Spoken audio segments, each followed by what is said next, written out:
Assalamualaikum warahmatullahi wabarakatuh. Halo teman-teman semuanya, kembali lagi bersama Kucok Crypto. Oke ya, nah jadi langsung aja guys, kita bakalan bahas koin-koin yang ya kalau dibilang fundamentalnya kuat ya kuat gitu ya.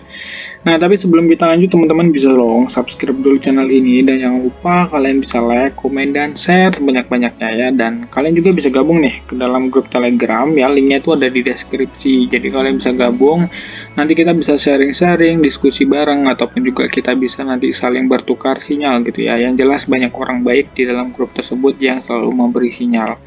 Oke, jadi di sini untuk kalian yang harus tahu tentang koin ini ya, yaitu kalian adalah pemain-pemain spot biasanya ya.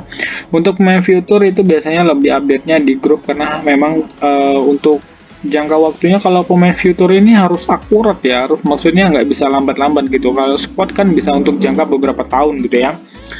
Oke, jadi di sini untuk kalian yang coba untuk membeli atau mengkoleksi koin ini ya silakan kalian teliti dulu ya. Di sini kita akan membahas BNB ya. Kenapa kita bahas BNB? Karena BNB adalah satu-satunya yang dimiliki ya, ataupun juga yang terlalu famous lah ya, yaitu yang dimiliki oleh CEO dari koin sorry udah belak-belakan ngomongnya. Maksudnya itu dia yang punya itu memang dari exchange Binance ya. Kalau kalian tahu ya, Binance itu adalah menurut dari data kripto dari coin market cap ya, exchange terbesar di sini masih dipegang oleh Binance ya. Sedangkan FTX yang tadinya nomor 2 sekarang turun menjadi nomor 4, yang naik malah Kraken gitu ya. Oke, no problem guys, kita jangan pedulikan yang lain, kita fokus ke Binance. Oke, jadi gimana nih nasib BNB kalau misalnya Bitcoin juga turun gitu ya? Oke, yang jelas di sini teman-teman kalau mau cek dulu boleh aja ya.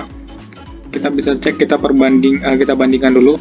Nah, jadi ini perbandingan antara minusnya Bitcoin dan BNB. Sedangkan ETH itu minusnya lebih dalam dibandingkan Bitcoin, tapi tidak dengan BNB ya. Kenapa BNB seperti itu? Karena memang fundamentalnya kuat dan ditopang beberapa kekuatan yang dimiliki oleh CZ ya, ataupun juga CEO atau foundernya dari Binance. Oke, jadi di sini kita akan intip-intip dulu. Oh ya, sorry guys, ini masih bekas yang kemarin ya. Nah, ini kemarin aku ngelong dapat 13%. Kalau misalnya di kalian yang main di future dapat dikali 75 ya. Nah, ini adalah hasil dari kocokan market kemarin ya. Nah, jadi kita coba hitung dulu nih. Dari kocokan market, satu candle itu turun berapa persen ya? Nah, ini kocokan market ya. Kocokan market dari harga 398 dolar itu ke harga kurang lebih 298, berarti 100 dolar dikocok ya guys ya. Wah, 100 dolar itu udah gila banget tuh guys. Kalau misalnya kalian punya 100 koin aja ya, terus kalian beli 298, terus kalian jual di 398, wah kalian udah cuan banyak banget guys. Nah, tapi jangan terlalu berangan-angan ya, ini adalah namanya market yang kurang sehat teman-teman. Oke, nggak apa-apa.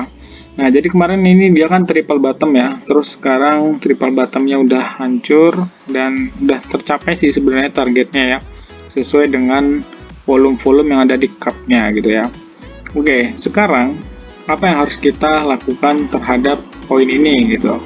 Nah, pertama-tama kita bisa langsung cek aja nih dari beberapa berita-berita yang mungkin ada di sini. Oke, kita baca dulu dari Binance sendiri ya. Oke, di sini sekarang Binance ini ada ini teman-teman, kalau tahu kalian ya, itu ada namanya Launchpad. Nah, jadi di sini kalian bisa cek aja itu di Launchpad atau Launchpool, aku lupa. Itu hadiahnya lumayan ya teman-teman ya. Nah, jadi kalian bisa, untuk kalian yang udah terlanjur beli dan minus daripada jual ya, lebih baik kalian itu bisa ikutan Launchpad yang ada di Binance gitu. Oke, ini salah satu nasihat gitu ya. Nah, ini adalah pelajaran besar yang dikatakan oleh founder ataupun CEO dari Binance gitu ya. Jangan pernah menggunakan token yang Anda buat sebagai jaminan. Oke, jangan meminjam jika Anda menjalankan bisnis kripto. Jangan menggunakan modal efisien memiliki cadangan yang besar. Nah, yang kedua ini penting banget ya untuk kita camkan. Jangan meminjam untuk menjalankan bisnis kripto, oke?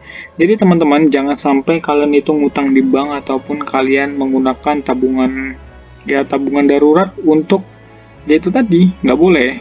Jadi kalian menggunakan tabungan darurat untuk bermain kripto dan lain-lain. Wah, itu bahaya banget guys, karena kita nggak ada yang tahu ya, sifatnya kripto ini kan memang fluktuatif gitu ya. Nah, jadi tiba-tiba naik, tiba-tiba turun, ya walaupun analisa 99% akurat, 1%-nya tetap dikuasai oleh market gitu ya. Nah, ini bukan tidak membahas religi ya, nah beda lagi nih. Oke. Di sini kita akan baca berita tentang FTX yang di-tweet dari CZ Binance. Sore ini FTX meminta bantuan kami, ada krisis likuiditas yang signifikan untuk melindungi pengguna. Kami menandatangani LOL yang tidak mengikat, bermaksud untuk sepenuhnya mengakuisisi FTX.com dan membantu menutup krisis likuiditas. Kami akan melakukan DD penuh dalam beberapa hari mendatang gitu ya. Nah, teman-teman, di sini artinya ya CZ ini membantu sekaligus juga ya kayak menutupi likuiditasnya tuh. Kalau kalian main di Binance itu ada yang namanya likuiditas, jadi kalian bisa bermain di situ, kalian nanti meletakkan uang kalian di situ ya, gunanya untuk menopang ataupun juga membantu exchange tersebut untuk menutupi likuiditas yang ada, yaitu biasanya yang ada likuiditas itu adalah exchange yang ada fiturnya gitu ya teman-teman. Nah, jadi di sini menurut berita yang ada di sini ya, jadi kayaknya CZ ini saling membantu lah sama FTX. Nggak tahu nih berita terbarunya bakal beli atau belum ya. Kemungkinan besar sih udah. Oke, kita cek dulu news. Nah, ini guys banyak banget nih bad news. Nah,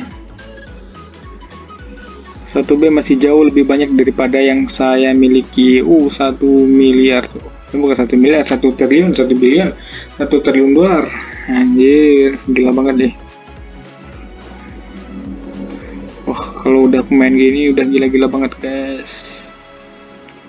Oke, nah jadi di sini kalau misalnya di sini kalian bisa lihat nih, false under 18.000. Nah, jangan dibeli sampai 27 dolar gitu tadi ya. Nah, di sini kalian bisa lihat nih, ini adalah plan B, guys. Plan B, kalian tahu nggak sih plan B ini adalah salah satu akun Twitter yang mengatakan bahwasanya Bitcoin akan ke 100.000 dolar pada tahun 2021 kalau nggak salah ya. Nah, namun hanya nyampe ke 69.000 doang, nggak nyampe 100.000, dan akhirnya orang-orang yang membeli di pucuk ya, sangkut gitu ya. Oke deh, jadi ini adalah Bitcoin price dan ini target-targetnya dia ya. Nah, jadi di sini adalah partnerbibit.com gitu. Oke, sekarang kita akan cek dulu dari BNB Coin. Nah, jadi kalau misalnya kalian mau analisa dari BNB untuk jangka panjang ya, di sini mungkin kita hanya bisa ngasih ya beberapa area untuk teman-teman beli. Ya, padahal kita kemarin udah bilang ya, ini kalian bisa cicil aja nih gitu ya, bisa dicicil dan bisa dibeli, karena ini kemarin kan gini teman-teman. Nah, ini kan kemarin kan udah membentuk seperti ini ya. Kemarin tuh aku udah 2 kali ngasih sinyal. Yang pertama di sini kita kasih bahwasanya dia ini adalah bull flag ya, terus di sini udah tercapai, dan yang ketiga dia tuh membentuk seperti bottom ya. Nah, jadi di sini udah bagus-bagus banget sebenarnya analisa dan udah cuan banyak lah, lumayan ya. Nah, sekarang Bitcoin berada di Binance Coin ataupun BNB ini berada di area support yang mana ditandai dengan garis moving average 50 di sini ya, teman-teman bisa lihat sendiri. Oke, kalau menggunakan indikator lain, silahkan teman-teman kalau misalnya mau menggunakan indikator stokastik ataupun RSI, mungkin bisa-bisa aja ya. Di sini dia sudah OTW ke area paling bawah gitu ya. Nah, nanti kalau misalnya udah di sini, dia bakalan mantul lagi gitu. Nah, jadi itu adalah sudah masuk ke oversold gitu ya. Nah, jadi untuk saat ini, kalau misalnya ditanya, bisa nggak dibeli gitu ya. Nah, kalau misalnya ditanya bisa nggak dibeli, ini bisa dibilang fake nggak ya? Ini bisa dibilang fake sih sebenarnya, ini fake, fake break gitu ya, fake break. Nah, sangat menyedihkan nih kalau misalnya ini betulan fake dan dia membentuk seperti ini. Ini adalah bearish pinen, yang mana kalau bearish pinen itu penurunannya itu bisa ditandain berdasarkan dari batangnya itu ya. Nah, jadi di sini turun 59%. Kalau misalnya betulan ya. Nah, kalau misalnya Bitcoin turun ke 13.000, mungkin ini BNB bakalan ke area sini. Ya, mentok-mentok di area sini deh. 143 ya, tandain ya teman-teman. Kalian bisa serok nanti BNB ini di area 140 atau 130. Di sini kalian bisa serok. Atau di sini juga ya. Di sini juga 184. Oke, kita kasih ini untuk spot ya, khusus untuk spot teman-teman. Tidak dicoba-coba di future ya. Oke. Jadi teman-teman di sini kalau misalnya mau coba-coba bolehlah. Nah, ini untuk khusus untuk spot. Jadi intinya tetap cicil aja nanti ya. Mungkin cicilnya di area 120, 141 dan 184. Ini untuk long term beberapa tahun ke depan ya. Nah, jadi ingat ini disclaimer on, kalian bisa analisa ulang karena kalau misalnya main kripto ya itu jangan pakai uang yang betul-betul nanti kepepet. Kalau misalnya kalian kepepet mau pakai uang itu, nah uangnya malah kepake gitu ya.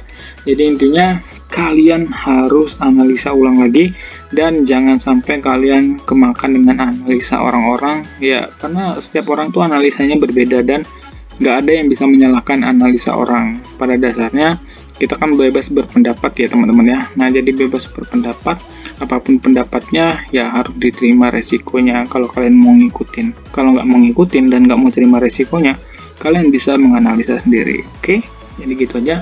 Thank you banget. See you next time. Assalamualaikum warahmatullahi wabarakatuh.